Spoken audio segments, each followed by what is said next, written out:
Kasih karunia dan damai sejahtera dari Allah Bapa dan dari Anak Tuhan Yesus Kristus menyertai kamu sekalian. Amin. Salam saudara. Firman Tuhan bagi kita hari ini yang tertulis dalam kitab Matius 13 ayat 22. Yang ditaburkan di tengah semak duri ialah orang yang mendengar firman itu. Lalu kekhawatiran dunia ini dan tipu daya kekayaan menghimpit firman itu sehingga tidak berubah. Layang guna sinar utuh persiupian iba na bigate gabi pagpusono dia karena dia siya doa moraun si pangasih doa bisa dihalai dan selalu parahnya demikianlah firman Tuhan. Saudaraku di dalam nama Tuhan Yesus Kristus, judul renungan kita hari ini adalah benih. Yesus membuat perumpamaan tentang benih yang jatuh. Salah satunya yang jatuh dalam semak duri. Sebagian lagi ada yang jatuh di tanah, ada yang di batu. Tetapi firman kita hari ini berkata, benih yang jatuh di semak duri,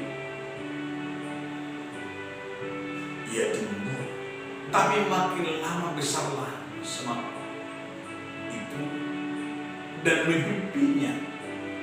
Ketika dihimpinya terus sampai mati, sehingga tidak sempat benihnya tumbuhnya berbuah.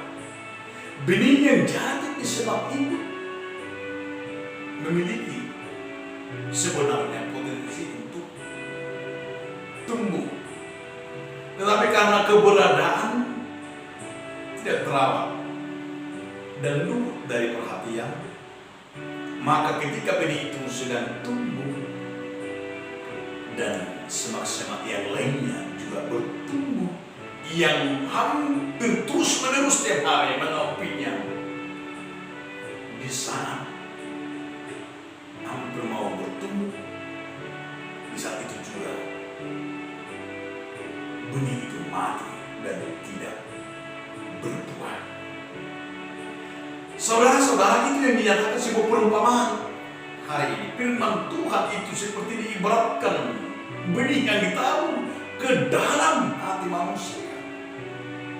Namun firman itu tidak berbuah di dalam hati kita. Tidak ada buahnya, bahkan mati. Kenapa saudara? Dihimpit oleh perkara-perkara dunia, dihimpit oleh kekhawatiran, dihimpit oleh kejenuhan, perkara-perkara kesenangan kedamaian, sehingga benih yang ditaburkan di dalam hati kita, saat kita mendengar firman Tuhan, keinginan-keinginan menghempitnya di pikiran dan di hati kita, sehingga tidak sempat berbuah. Benih itu sebenarnya tumbuh sebentar, tetapi kalah, tidak memiliki kekuatan. Di saat dia mulai terjepit, di saat itu dia tidak melawan dan mati. Oleh karena itu, bahwa kondisi yang mau dinyatakan oleh Yesus Kristus, kondisi orang yang mendengarkan firman Tuhan, yang selalu khawatir setiap hari, yang selalu didesak, kekhawatirannya terus menerus, yang selalu tidak pernah puas. Di situlah dikatakan dia adalah seperti orang yang mendengar firman Tuhan, tetapi dihimpit oleh kekhawatirannya, dihimpit oleh nafsunya, sehingga mati. Harta dunia yang menghimpinya, kenyamanan yang menghimpinya. Tetapi hari ini, marilah kita jauhkanlah hati yang tergantung dunia. Marilah kita membuat benih itu tumbuh hanya dengan kuasa Tuhan. Dan biarkanlah benih itu bertumbuh dalam pikiran. Amin. Terima kasih Tuhan.